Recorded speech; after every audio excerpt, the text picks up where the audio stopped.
রাষ্ট্রপতি মোহাম্মদ শাহাবুদ্দিনের পদত্যাগের যে খবর ফেসবুকে ছড়ানো হয়েছে তা ভুয়া বলে জানিয়েছেন অন্তর্বর্তী সরকারের আইন উপদেষ্টা আসিফ নজরুল।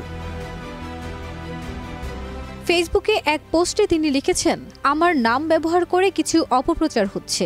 রাষ্ট্রপতি রিজাইন করেছেন বলে যে খবর আমার ছবি ব্যবহার করে প্রচার হচ্ছে তা ভুয়া।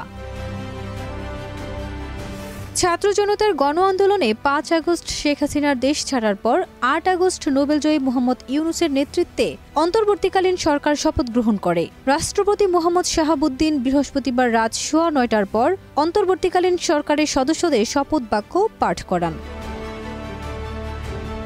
পরদিন শুক্রবার অন্তর্বর্তীকালীন সরকারের উপদেষ্টাদের মধ্যে দপ্তর বণ্টন করে প্রজ্ঞাপন জারি হয়। তাতে আইন মন্ত্রণালয়ের দায়িত্ব পান ঢাকা বিশ্ববিদ্যালয়ের আইন বিভাগের অধ্যাপক আসিফ নজরুল।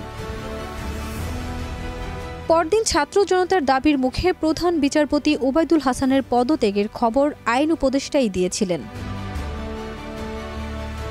শেখ হাসিনার মনোনয়নে ২০২৩ সালের ২৪ এপ্রিল বাংলাদেশের ২২তম রাষ্ট্রপতি হিসেবে সংবিধানের রক্ষণ, সমর্থন ও নিরাপত্তা বিধানের শপথ নেন মোহাম্মদ শাহাবুদ্দিন।